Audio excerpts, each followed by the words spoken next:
एक नए एनर्जी और एक नए उत्साह के साथ मैं ऋषि शर्मा स्वागत करता हूं आप सभी का एक नए प्लेटफॉर्म और आप सभी के एक नए परिवार में जिसका नाम है कृषिपुर। जी हाँ, आप लोगों में से बहुत सारे लोग मुझे पहले से जानते होंगे, बट आज से हम YouTube के थ्रू एक नए परिवार कृषिपुर का आगाज़ करने जा रहे हैं और आज से ही एक नए इरा का शुरुआत होने वाला है YouTube पर।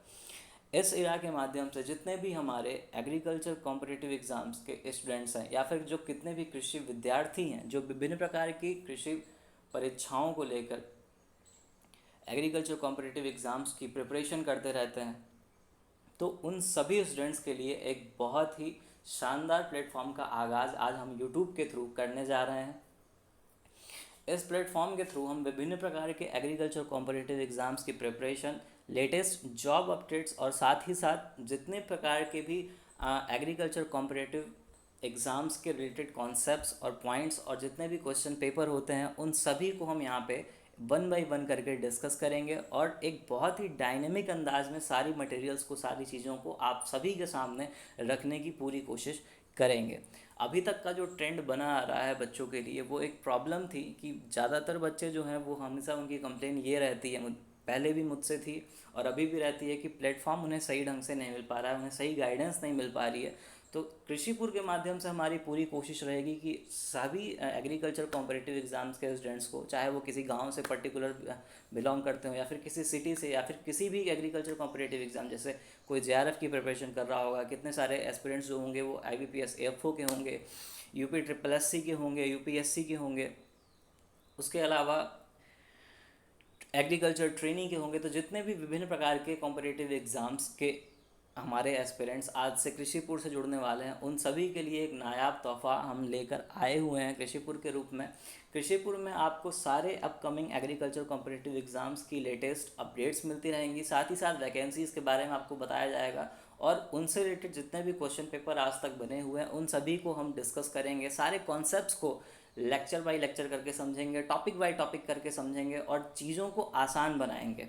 ठीक है, बिल्कुल रट्टा मारने वाला कॉन्सेप्ट आज से ख़त्म। अब से सिर्फ कृषिपुर और कृषिपुर पे समझ के हमें चलना है और सारे एग्रीकल्चर कॉम्पिटिटिव एग्ज़ाम्स को हम बहुत ही लाइट वे में करके अपने फ्यूचर को सिक्योर करना है। तो इसी क्रम में कृषिपुर आज से एक नए इरा का शुरुआत करने जा रहा है। तो जितने भी लोग कृषिपुर से आज से जुड़ेंगे उन सभी का मैं ऋषि शर्मा हार्दिक स्वागत एवं अभिनंदन करता हूं। मैं आप सभी से, चूँकि आज फर्स्ट हमारा इंट्रोडक्टरी सेशन होने वाला है, तो मैं आप सभी से विनम्र निवेदन करूंगा कि आप अपने दोस्तों के साथ, जिन्हें आपको लगता है कि उन्हें इस बारे में पता होना चाहिए, क्योंकि ये जो हमारा प्लेटफॉर्म है वो सारे स्टूडेंट्स के लिए होने वाला है। ठीक है, यहाँ पे हम सारे स्टूडेंट तक अपना अच्छा से अच्छा मटेरियल पहुंचाने की पूरी कोशिश करेंगे, क्योंकि उनके प्रिपरेशन में अगर हमारी थोड़ी सी भी हेल्प हो पाए, अगर थोड़ा सा भी गाइडेंस हो पाया, तो वही हमारे लिए बहुत कुछ साबित होगा। तो आप सभी से मेरी यही रिक्वेस्ट रहेगी कि ज़्यादा से ज़्यादा अपने दोस्तों के साथ चैनल को शेयर करिए और अगर आप चैनल से जैसे जैसे जुड़ते जा रहे हैं अपने दोस्तों को भी बताइए, उनके साथ शेयर करिए, चैनल को हमारे लाइक करिए जितने भी सेशंस आएंगे और अपनी फीडबैक्स भी बताइए, अपनी रिक्वायरमेंट्स भी बताइए आज के टाइम के हिसाब से। वैसे मेरी मेरी और मेरी टीम की पूरी कोशिश रहेगी कि आपके सारे रिक्वायरमेंट्स पे हम खड़े उतरें। तो इसी सेशन में आज हम शुरू करेंगे कुछ बहुत ही ज़्यादा मोस्ट इंपॉर्टेंट क्वेश्चंस की एक सीरीज, जो जिसमें ऐसे क्वेश्चंस को पुटअप किए गए हैं जो या तो पिछले कुछ क्वेश्चंस पिछले सालों में पूछे गए हैं या फिर उनसे ही मिलते जुलते क्वेश्चन जो कि हमेशा हर साल हर एग्ज़ाम में, चाहे वो IBPS एफ का एग्ज़ाम हो, चाहे वो नाबार्ड का एग्ज़ाम हो या फिर FO AGT agriculture graduate training का एग्ज़ाम हो, हर एग्ज़ाम में आपको वहीं से क्वेश्चन जो बहुत ही इंपॉर्टेंट होते हैं, जो इंपॉर्टेंट कॉन्सेप्ट्स होते हैं, वहीं से क्वेश्चन हर साल बनाए जाते हैं। तो उनके बेसिस पे हम बहुत ही मोस्ट इंपॉर्टेंट क्वेश्चंस को यहाँ पे डिस्कस करेंगे। तो स्टार्ट करने से पहले एक बार फिर से आपसे यही कहूँगा कि जितने भी लोग वीडियो को देख रहे हैं वो अपने दोस्तों के साथ शेयर ज़रूर करिए, हमारे चैनल को सब्सक्राइब करिएगा। डेली यहाँ पे अब वीडियो अपलोड होने वाली हैं, तो आप सारे सेशंस का एंजॉय करिए और बढ़ते हैं एक बहुत ही डायनामिक अंदाज में सारे एग्रीकल्चर एरा के लिए। चलिए क्वेश्चन नंबर 1 से स्टार्ट करेंगे। क्वेश्चन नंबर 1 आपके स्क्रीन पे, which one of the following is the largest cut flower producing state in India.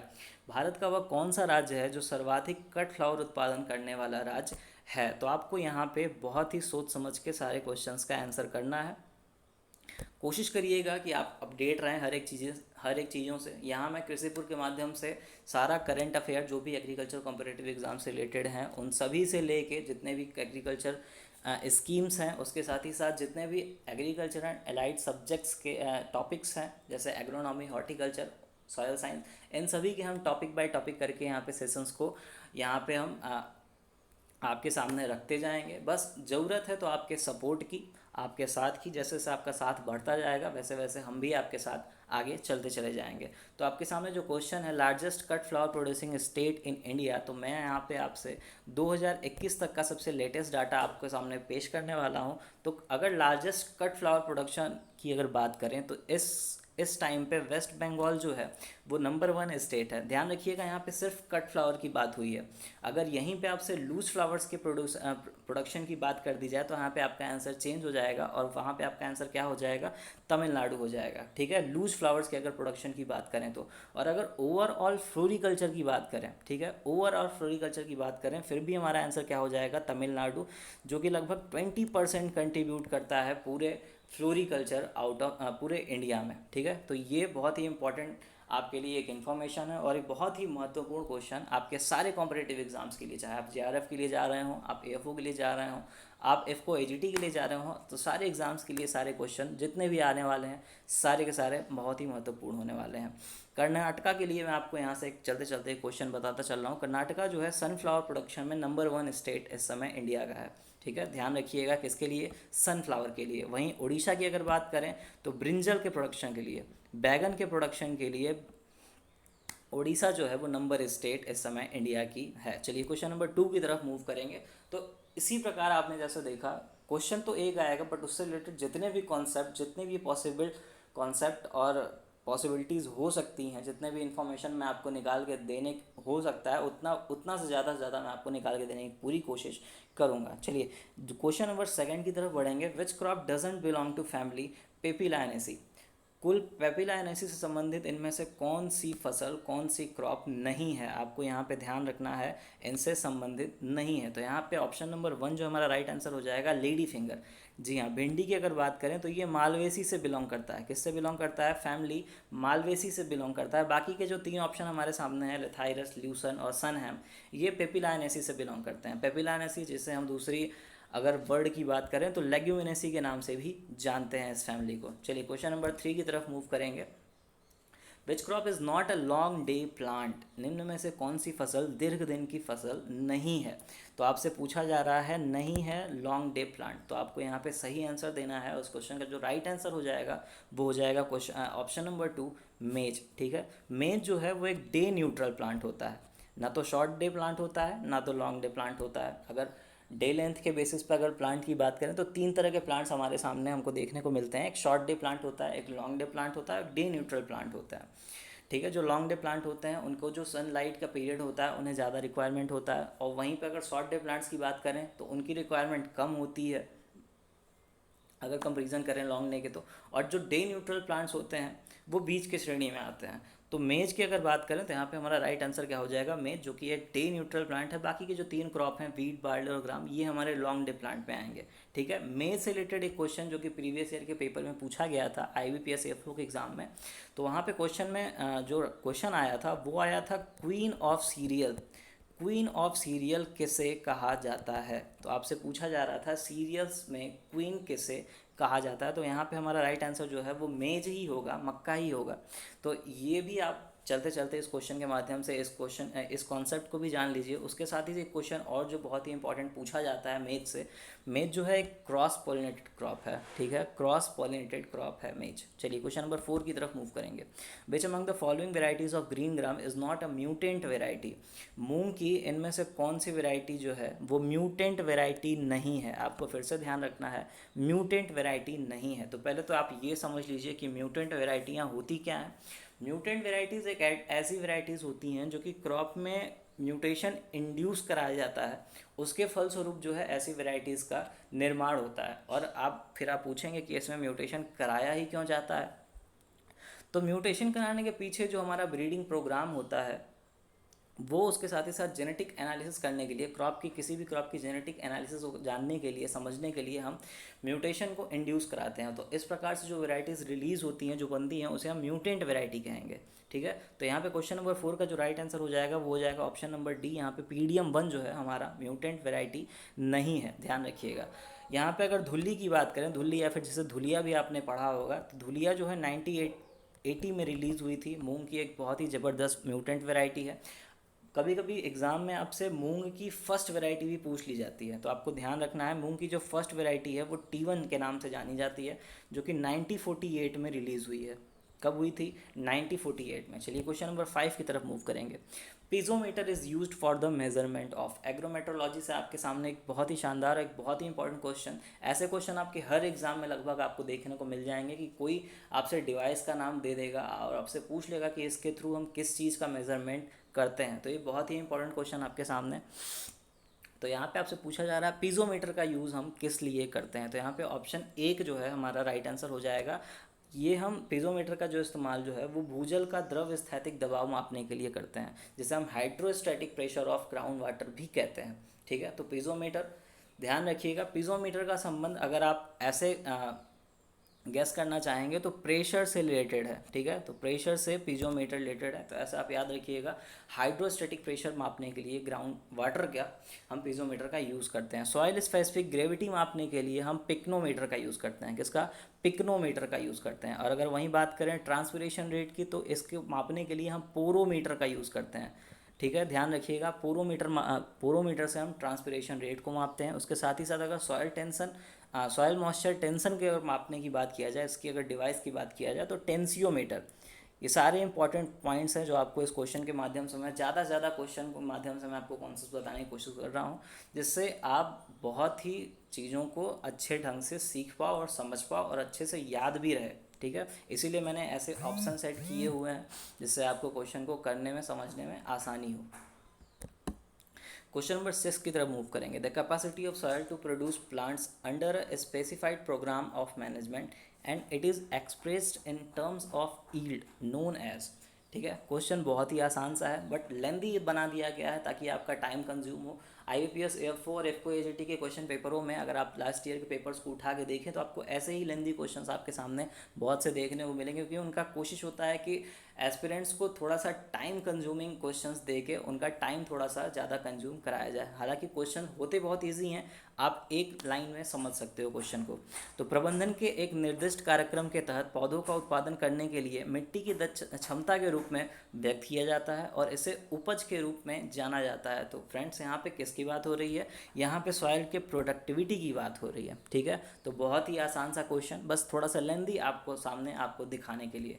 अगर सॉइल फर्टिलिटी की बात करें, बहुत से स्टूडेंट्स कंफ्यूज रहते हैं हमेशा कि सॉइल फर्टिलिटी और सॉइल प्रोडक्टिविटी में क्या डिफरेंस होता है। तो प्रोडक्टिविटी जो है वो हम ईल्ड्स के टर्म्स में मेजर करते हैं। ठीक है, कितनी ईल्ड हमारी हुई है पर एकड़ या फिर पर हेक्टेयर, उसे हम प्रोडक्टिविटी के रूप में मापते हैं। और अगर फर्टिलिटी की बात करें तो सॉइल की एक ऐसी कैपेसिटी जो कि एक प्लांट को उसके सारे जो नेसेसरी न्यूट्रिएंट्स हैं उसको अवेलेबल फॉर्म में प्रोवाइड करा दे, सॉयल की इस कैपेसिटी को हम क्या कहते हैं? सॉयल फर्टिलिटी कहते हैं। ठीक है, तो दोनों को बहुत ही अच्छे से आप ध्यान में रखिएगा, दोनों को डिफ्रेंशिएट करने का अच्छा सा पॉइंट आपको मैंने दे दिया है। चलिए क्वेश्चन नंबर 7 की तरफ मूव करेंगे। Which one of the following crop is widely affected by green ear disease. बहुत ही इंपॉर्टेंट क्वेश्चन, आपके प्रीवियस ईयर के पेपर में पूछा गया क्वेश्चन आपके सामने एज इट इज़ मैंने रखा हुआ है। ग्रीन ईयर डिजीज़, जिसे हरित बाली रोग भी कहा जाता है, निम्न में से कौन सी फसल में इसका प्रकोप देखने को मिलता है? तो हाँ बिल्कुल, यहाँ पे क्वेश्चन नंबर 7 का जो ऑप्शन 3 है, यहाँ पे राइट आंसर हो जाएगा बाजरा या फिर पर्ल मिलेट। ये एक फंगस से होने वाली डिजीज़ है। अगर फंगस का नाम आपसे कभी कभी दे दिया जाता है आपके पेपर में, क्योंकि ये बहुत ही इंपॉर्टेंट क्वेश्चन है और ऐसा देखा जाता है पैटर्न, जो ट्रेंड चलता है, जो बहुत ही इंपॉर्टेंट डिजीज़ होती है या फिर एंटोमोलॉजी में जो बहुत इंपॉर्टेंट पेस्ट होते हैं उनके जो डैमेजिंग सिम्टम होते हैं, ठीक है, डैमेजिंग सिम्टम होते हैं या फिर उनका जो साइंटिफिक नेम होता है वो आपसे पूछ लिया जाता है। अगर पेस्ट की बात करें तो उसमें जो उनके माउथ पार्ट्स होते हैं, ठीक है, उनके लेग के टाइप्स होते हैं, वो आपसे पूछ लिया जाता है स्पेसिफिकली। तो ये बहुत ही इंपॉर्टेंट कॉन्सेप्ट है आपके हर एग्ज़ाम के लिए। ठीक है, ना सिर्फ मैं किसी एक पर्टिकुलर एग्ज़ाम की बात नहीं कर रहा, ये आपके सारे एग्ज़ाम्स के लिए बहुत ही इंपॉर्टेंट क्वेश्चन है। तो ग्रीन ईयर डिजीज़ की बात करेंगे तो एक फंगस से होने वाला एक डिजीज़ है। फंगस की अगर बात करें तो उसका नाम है स्क्लेरोस्पोरा ग्रैमिनिकोला। ठीक है, ध्यान रखिएगा, स्क्लेरोस्पोरा ग्रैमिनिकोला से ये डिजीज़ जो है ये कॉज होती है। इसमें जो ईयर्स होते हैं वो बंच ऑफ ग्रीन लीव्स के रूप में दिखाई देते हैं, ठीक है, हरी पत्तियों के बंच के रूप में दिखाई देते हैं, इसीलिए इसे ग्रीन ईयर डिजीज़ के नाम से जाना जाता है। क्वेश्चन नंबर 8 की तरफ मूव करेंगे। Which one of the following is not a C3 crop? इनमें से कौन सी फसल जो है वो C3 क्रॉप नहीं है? फिर से ध्यान रखिएगा, आपसे पूछा जा रहा है कि C3 क्रॉप इनमें से नहीं है। तो यहाँ पे क्वेश्चन नंबर 8 का जो राइट आंसर हो जाएगा वो हो जाएगा ऑप्शन नंबर 1 यानी कि सोरघम। सोरघम जो है वो एक C4 प्लांट है, ठीक है, C4 प्लांट है। बाकी के मस्टर्ड, कॉटन और सनफ्लावर जो है वो एक C3 क्रॉप के अंतर्गत आते हैं। क्वेश्चन नंबर 9 की तरफ मूव करेंगे।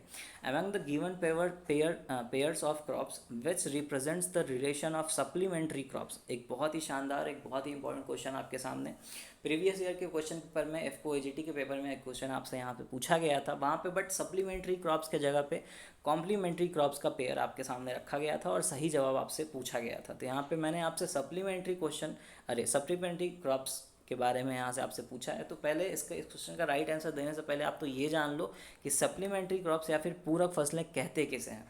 तो अगर हम बात करें तो यहाँ पे आपको 3 तरह की क्रॉप्स देखने को मिलेंगी जनरली। एक होती हैं कॉम्प्लीमेंट्री क्रॉप्स, एक होती हैं कॉम्पिटिटिव क्रॉप्स और एक होती हैं सप्लीमेंट्री क्रॉप्स।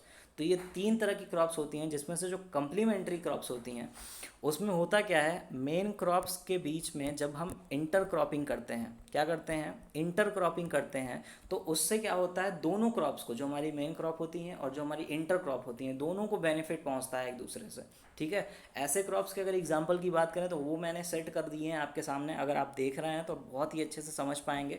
यहाँ पे एग्जांपल आपके सामने ज्वार और लोबिया, तो ये कम्प्लीमेंट्री क्रॉप्स का एक एग्जांपल है जो एक दूसरे को बेनिफिट पहुंचाएंगे, नुकसान नहीं पहुंचाएंगे, ठीक है। दूसरा मैंने कैटेगरी जो बताया वो बताया कॉम्पिटिटिव क्रॉप्स का।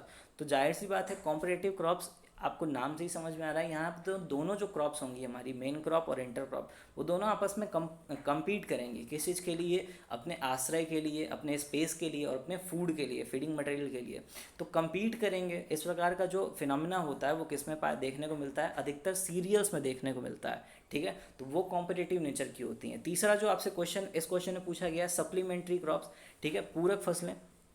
तो पूरक फसलों की खासियत होती है ये ना तो एक दूसरे को नुकसान पहुंचाएंगे, ना ही एक दूसरे से कोई कंपटीशन रखेंगे, ठीक है। तो इस क्वेश्चन का जो राइट आंसर हो जाएगा वो हो जाएगा ऑप्शन नंबर 3 यानी कि मेज और कुकरबिट्स, ठीक है। तो यहाँ पे एक सप्लीमेंट्री क्रॉप्स का जो एग्जाम्पल, जो रिलेशनशिप यहाँ पे शो हो रहा है वो मेज और कुकरबिट्स के बीच शो हो रहा है। क्वेश्चन नंबर 10 की तरफ मूव करेंगे। पूछा जा रहा है which among the following crop has hypogeal germination nature. निम्न में से कौन सी फसल अधोभूमिक अंकुरण की प्रकृति रखता है, ठीक है। तो अगर जर्मिनेशन के काइंड्स की बात करें तो 2 तरह की जर्मिनेशन जनरली हमको देखने को मिलती हैं। 2 तरह की जर्मिनेशन, जिसमें एक होता है एपीजियल जर्मिनेशन और एक होता है हाइपोजियल जर्मिनेशन। एपीजियल जर्मिनेशन जिसे हम भूमियोपरिक अंकुरण भी कहते हैं, और हाइपोजियल जर्मिनेशन जिसे हम अधोभूमिक अंकुरण कहते हैं। तो आपसे क्वेश्चन में पूछा जा रहा है कि निम्न में से कौन अधोभूमिक अंकुरण या फिर हाइपोजियल जर्मिनेशन रिप्रेजेंट करता है। तो आप ऐसे इसको समझो याद करने के लिए, जब कॉटिलेडन्स जो हैं वो जर्मिनेशन के समय अगर बाहर आ जाते हैं, सॉयल सरफेस से ऊपर की तरफ आ जाते हैं, जिसे हम बीज पत्र भी कहते हैं, अगर वो सॉयल सरफेस से ऊपर की तरफ आ जाते हैं तो उसे हम इपीजियल जर्मिनेशन कहते हैं। और अगर बीज पत्र यानी कि कॉटिलेडन जो है वो सॉयल सरफेस के नीचे ही रह जाते हैं अंकुरण के दौरान, जर्मिनेशन के दौरान, तो उसे हम हाइपोजियल जर्मिनेशन कहते हैं। और अगर हाइपोजियल जर्मिनेशन की इन एग्जाम्पल्स में से अगर एग्जाम्पल की ऑप्शन की बात करें तो यहाँ पे हमारा ऑप्शन 2 जो है वो राइट आंसर हो जाएगा। ग्राम है यहाँ पे हमारा राइट आंसर हो जाएगा इस क्वेश्चन का। अगर एपीजियल की बात करें तो बीन्स में, ठीक है, बीन्स सबसे बेस्ट एग्जाम्पल हो जाएगा एपीजियल जर्मिनेशन का। क्वेश्चन नंबर 11 की तरफ मूव करेंगे। The incidence of crossing over between non-sister chromatids takes place in which step of cell division? Non-sister chromatids के बीच क्रॉसिंग ओवर की घटना कोशिका विभाजन के किस चरण में होती है? जेनेटिक्स से बहुत ही एक शानदार क्वेश्चन, और बार बार क्वेश्चन आपसे पेपरों में ये विभिन्न प्रकार के पेपरों में आपसे पूछा जाता है, ठीक है। तो क्रॉसिंग ओवर की घटना, एक तो कोशिका विभाजन का जो कॉन्सेप्ट है सेल डिवीजन का, वो अपने आप में ही बहुत महत्वपूर्ण कॉन्सेप्ट है। हर लेवल के एग्जाम में, हर स्टैंडर्ड के एग्जाम में आपको जेनेटिक्स से अगर क्वेश्चन बनते हैं तो वहाँ पे आपको सेल डिवीजन से क्वेश्चन कहीं ना कहीं देखने को ज़रूर मिलेगा। तो यहाँ पे जो क्वेश्चन आपके सामने है इस वक्त वो है क्रॉसिंग ओवर की घटना से रिलेटेड, और आपसे पूछा जा रहा है कि वो कोशिका विभाजन के किस स्टेप में होती है, ठीक है। तो अगर कोशिका विभाजन में हम क्रॉसिंग ओवर की बात करें तो 2 तरह की जनरली हमें सेल डिवीज़न देखने को मिलती है। एक होती है माइटोसिस और दूसरी होती है मियोसिस। तो क्रॉसिंग ओवर जो है वो मियोसिस में होती है, ठीक है। और मियोसिस में भी कहाँ, जब हम प्रोफेज फर्स्ट की बात करते हैं, सॉरी फर्स्ट मायोटिक डिवीज़न की बात करते हैं, तो फर्स्ट मायोटिक डिवीज़न में हमारा जो प्रोफेज फर्स्ट का स्टेप आता है, जो प्रोफेज फर्स्ट का जो फेज आता है, उसमें जो पैकेटीन होती है अवस्था, पैकेटीन यहाँ पे हमारा राइट आंसर हो जाएगा। पैकेटीन में जो दो नॉन सिस्टर क्रोमेटिड्स होती हैं उनके बीच में क्रॉसिंग ओवर की घटना होती है, जिसके फलस्वरूप क्रोमेटिड्स का आदान प्रदान होता है। ठीक है, तो यहाँ पे पैकेटीन जो है हमारा राइट आंसर हो जाएगा। क्वेश्चन नंबर 12 की तरफ मूव करेंगे। Which breed of cattle is not a dual purpose breed? निम्न में से कौन सी गाय दुकाजी नस्ल नहीं है? डुअल पर्पज ब्रीड की बात हो रही है यहाँ पे। ठीक है, कांकरेज की बात करें तो ये डुअल पर्पज में बिल्कुल आती है। थारपारकर की बात करें तो ये भी डुअल पर्पज ब्रीड है। और अगर ओंगल की बात करें तो ये भी एक डुअल पर्पज ब्रीड है। बट अगर मालवी की बात करें तो ये एक डुअल पर्पज नहीं, ट्रॉट पर्पज यानी कि भारवाही नस्ल है। तो यहाँ पे ऑप्शन 4 हमारा राइट आंसर हो जाएगा। क्वेश्चन नंबर 13 की तरफ मूव करेंगे। Piercing and sucking type of mouth parts are generally found in? भेदक तथा चूसक प्रकार के मुखांग सामान्य रूप से किस प्रकार के जीवों में या फिर कह सकते हैं कीट में पाया जाता है? तो बहुत ही अच्छा क्वेश्चन एंटोमोलॉजी साहब के सामने। ऐसे ही क्वेश्चन आपको हर तरह के एग्ज़ाम में आपको देखने को मिलेंगे। जैसा भी आपको ये सेशन लग रहा हो हमारा, प्लीज़ आप अपने वैल्यूबल फीडबैक्स क्वेश्चन के लास्ट में, सेशन के लास्ट में देना ना भूलिए। अगर आप हमसे सोशल मीडिया प्लेटफॉर्म पे जुड़ना चाहते हैं तो टेलीग्राम पे आप हमें कृषिपुर के नाम से आप हमें सर्च कर सकते हैं। आपको हम टेलीग्राम पे अवेलेबल रहेंगे। जो भी आपके डाउट्स रहेंगे, जो भी आपकी क्वेरीज़ रहती हैं, वो आप हमको टेलीग्राम पे आके डायरेक्टली मैसेज करके पूछ सकते हैं। ठीक है, और बाकी के जो डाउट्स आपको सेशन से रिलेटेड हैं वो आप कमेंट बॉक्स में ज़रूर लिखिए। अगर सेशन पसंद आता है तो लाइक करिएगा, अपने दोस्तों के साथ शेयर करिएगा। ज़्यादा से ज़्यादा लोगों तक पहुँचने का टारगेट ऐसा मैं मान के चलता हूँ। तो बस इसमें आपका जो हेल्प हो सकता है वो हो सकता है बस आपका सपोर्ट। चलिए, piercing and sucking type of mouth parts की बात हो रही है, तो इस प्रकार का जो माउथ पार्ट है वो एफिड्स में देखने को मिलता है। ठीक है, लोकस्ट में चेविंग एंड कटिंग टाइप के माउथ पार्ट होते हैं, हनी बी में रेस्पिंग एंड लैपिंग टाइप के माउथ पार्ट होते हैं, और बटरफ्लाई में सिफोनिंग टाइप के माउथ पार्ट होते हैं। चलिए, क्वेश्चन नंबर 14 की तरफ मूव करेंगे। Which kind of agro forestry system consist management of forest trees along with crosses? बस दो चीज़ पकड़िए, क्या? पहला फॉरेस्ट ट्रीज और दूसरा ग्रासेस। तो दो जहाँ पे होंगी, ऐसा कौन सा सिस्टम है जहाँ पे इन दोनों का मैनेजमेंट किया जाता है? तो एग्रो फॉरेस्ट्री के सिस्टम में ऐसा ही होता है, जहाँ पे जिन चीज़ों का मैनेजमेंट किया जाता है उसी के बेसिस पे सिस्टम्स को बना दिए गए हैं डिफरेंट टाइप के। ठीक है, तो यहाँ पे सिर्फ फॉरेस्ट ट्रीज और ग्रासेस सिर्फ दो चीज़ हैं। ठीक है, तो यहाँ पे हमारा क्या राइट आंसर हो जाएगा? सिल्वी पास्चरल जो है हमारा यहाँ पे राइट आंसर हो जाएगा। ये क्वेश्चन भी आपके IBPS एफओ के प्रीवियस ईयर में पूछा गया क्वेश्चन है, बिल्कुल। क्वेश्चन नंबर 15 की तरफ बढ़ेंगे।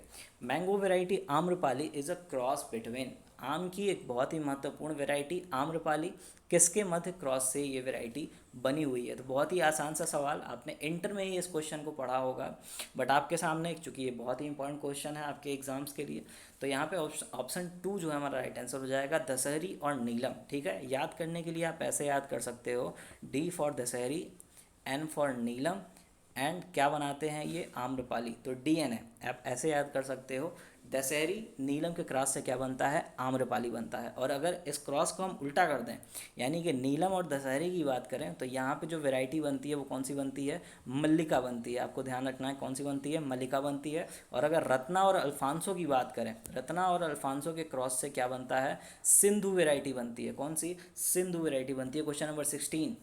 Which chemical is used for testing the seed viability? बीज की सीड वायबिलिटी को परीक्षण करने के लिए किस रसायन का प्रयोग किया जाता है? बहुत ही इंपॉर्टेंट क्वेश्चन आपके एग्जाम के लिए, आपके प्रीवियस ईयर के JRF के पेपर में पूछा गया क्वेश्चन आपके स्क्रीन पे। सीड की वायबिलिटी को अगर टेस्ट करना होता है तो हम टेट्राजोलियम का यूज़ करते हैं। किसका यूज़ करते हैं? टेट्राजोलियम का यूज़ करते हैं। क्वेश्चन नंबर 17 की तरफ मूव करेंगे। Which one of the following is not a mass contact extension teaching method? निम्नलिखित में से कौन एक जनसंपर्क विस्तार विशिक्षण पद्धति नहीं है? आपको ध्यान रखना है, not a mass contact extension teaching method. Generally हम पोस्टर्स, सर्कुलर लेटर और लीफलेट का इस्तेमाल जो है वो मास कॉन्टैक्ट करने के लिए ही यूज़ करते हैं। ठीक है, एक पेपर का जो वर्क होता है, पोस्टर्स का, सर्कुलर लेटर्स का या फिर लीफलेट का, वो हम किसान फेयर के माध्यम से या फिर किसी विज़िट के माध्यम से या फिर पर्टिकुलरली कहीं शिविर लगा के इनको हम बांटते हैं। तो एक मास कांटेक्ट जो है हमारा फार्मर्स के थ्रू या फिर जितने भी पर्सन्स हैं वहाँ तक हमारा जो टीचिंग मेथड है उसका एक्सटेंशन होता है। तो ये तीनों जो हैं वो मास कॉन्टैक्ट एक्सटेंशन के मेथड हैं। बट टूर्स की बात करें तो उसमें लिमिटेड पर्सनस के साथ हम किसी प्लेस पे विजिट करते हैं, यहाँ पे कोई मास कांटेक्ट नहीं होता, ठीक है। तो यहाँ पे ऑप्शन डी जो है हमारा राइट आंसर हो जाएगा इस क्वेश्चन का। Question number 18, the first stable product of carbon assimilation is. Carbon assimilation photosynthesis की प्रक्रिया में जो फर्स्ट स्टेबल प्रोडक्ट बनता है कार्बन एसिमिलेशन के थ्रू, वो कौन सा बनता है? बहुत ही इंपॉर्टेंट क्वेश्चन और बहुत ही आसान सा क्वेश्चन आपके स्क्रीन पे। बिल्कुल यहाँ पे ऑप्शन एक जो है हमारा राइट आंसर हो जाएगा, फास्फोग्लिसरिक एसिड, जिसे हम पीजीए कहते हैं। तो phosphoglyceric acid first stable product होता है कार्बन एसिमिलेशन का। क्वेश्चन नंबर 19 की तरफ मूव करेंगे। Sterility mosaic of arhar is transmitted by. Pigeon P की अगर स्टेरिलिटी मोज़ेक की बात करें तो एक बहुत ही इंपॉर्टेंट क्वेश्चन आपके पैथोलॉजी से आपके सामने रखा गया है। तो यहाँ पे इसके वेक्टर की बात हो रही है, ठीक है। मोजेक है, वायरस से जनित एक विषाणु जनित रोग है, वायरस से होता है। इसमें जो प्लांट होता है उसकी स्टंटेड ग्रोथ होती है, ग्रोथ रुक जाती है और प्लांट के जो टॉप होते हैं वहाँ पे आपको बुशी अपीयरेंस देखने को मिलता है। तो ये भी आपसे एग्जाम में कभी कभी इसके सिम्टम्स देख के आपसे डिजीज़ का नाम पूछ लिया जाता है, या फिर पैथोजन का या फिर वेक्टर का नाम पूछ लिया जाता है, जैसे कि इस क्वेश्चन में आपसे पूछा गया था। यहाँ पे ऑप्शन 4 जो है राइट आंसर हो जाएगा, एरियोफाइट माइट, ठीक है। एरियोफाइट माइट जिसे हम असेरिया कजानी के नाम से भी जानते हैं। तो इस क्वेश्चन का right answer option D. Question number 20 हमारा आज के सेशन का last question. ICR central research institute of dry land agriculture is situated at, जिसे हम क्रीडा के नाम से भी जानते हैं, ठीक है। Central research institute of dry land agriculture क्रीडा, आईसीआर क्रीडा कहाँ पे स्थित है ये आपको इस क्वेश्चन में बताना है।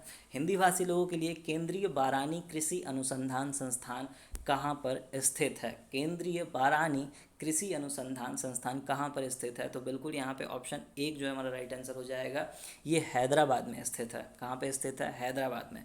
और चलते चलते इसी कॉन्सेप्ट्स में 3 वर्ड जो दिख रहे हैं, 3 प्लेसेस, उनसे रिलेटेड में क्वेश्चन जो आपसे प्रीवियस ईयर क्वेश्चन में पूछे गए हैं या फिर बहुत ही इंपॉर्टेंट है उनके बारे में भी बताता चलूँ। कटक में हमारे आईसीआर का national science research institute establish है। क्या है? National rice research institute. वहीं अगर करनाल की बात करें तो करनाल में central soil salinity research institute establish है। क्या है? Central soil salinity research institute. और इन सारे इंस्टीट्यूशन की बात होती है, सारे रिसर्च स्टेशंस की ये बात होती है कि अब इनका नाम लिखने से पहले हम आईसीआर जरूर लिखते हैं। उसके बाद ही आपने इस क्वेश्चन में भी देखा होगा कि ICR central research institute of dry land agriculture, यानी कि हर इंस्टीट्यूशन के पहले अब Indian council of agriculture research लगाना बहुत ही ज़रूरी हो चुका है। वहीं राजस्थान की बात करें तो राजस्थान में सेंट्रल सीप and wool research institute establish है। तो इस क्वेश्चन को भी आप ध्यान रखिएगा। जितने भी कॉन्सेप्ट आज हमने इन 20 क्वेश्चन में डिस्कस की वो बहुत ही इंपॉर्टेंट है आपके सारे एग्जाम्स के लिए। ये सारे क्वेश्चन आपके प्रीवियस ईयर के पेपर में कहीं ना कहीं किसी न किसी पेपर में पूछे गए हैं। तो मेरी यहाँ पे कोशिश रही है, जो एग्ज़ाम के ट्रेंड हैं जो अभी फ़िलहाल में चल रहे हैं, जो आपको आने वाले एग्ज़ाम्स में फ़ेस करने हैं या फिर जो आप फेस कर रहे हैं, उस ट्रेंड से आपको यहाँ पे रूबरू कराना मेरी यहाँ पे पूरी कोशिश थी। तो आज का हमारा कृषिपुर का जो पहला सेशन है वो यहीं तक का था। अगला सेशन बहुत ही जल्द आएगा जिसमें हम अगले मोस्ट इंपॉर्टेंट 20 क्वेश्चंस के बारे में डिस्कस करेंगे। अभी आपसे बस मेरी एक ही रिक्वेस्ट रहेगी कि जितना ज़्यादा से ज़्यादा हो सके अपने दोस्तों के साथ कृषिपुर को, एक जो बहुत ही ज़बरदस्त और डायनेमिक प्लेटफॉर्म होने वाला है सारे एग्रीकल्चर स्टूडेंट्स के लिए। ऐसे स्टूडेंट आपके में से कितने सारे स्टूडेंट्स ऐसे होंगे जो प्रिपरेशन करने के लिए जिनके पास फाइनेंशियल कंडीशन उनकी ठीक नहीं होगी, ऐसे स्टूडेंट्स के लिए हम ज़्यादा बढ़ावा दे रहे हैं इस चीज़ को कि उन्हें उनके पास तक अच्छा से अच्छा कॉन्टैक्ट जितना जल्दी हो सके उतना जल्दी पहुंचाया जा सके, ताकि वो भी पूरे मन से, पूरे लगन से, हालांकि सरकारी नौकरी पाना सबका अपना एक मन होता है, सबका एक सपना होता है, तो हमारी पूरी कोशिश रहेगी कि हर वर्ग के बच्चों के पास तक हमारे लेक्चर्स जो है, हमारा मटेरियल जो है वो जल्द से जल्द पहुंच सके। और इसमें जो सबसे महत्वपूर्ण भूमिका निभा सकता है वो है आप, क्योंकि आप देख रहे हो और आपको ऐसा लगता है कि सेशन अच्छा है, तो प्लीज़ जाते से पहले लाइक करें, शेयर करिए और चैनल को सब्सक्राइब और बेल आइकन प्रेस जरूर कर लीजिए, क्योंकि सारे वीडियो जैसे जैसे अपलोड होते जाएंगे वैसे वैसे उनकी नोटिफिकेशंस आप तक पहुंचती चली जाएगी। चलिए मिलते हैं अगले सेशन में, तब तक अपना ख्याल रखिए। जय हिंद, जय भारत।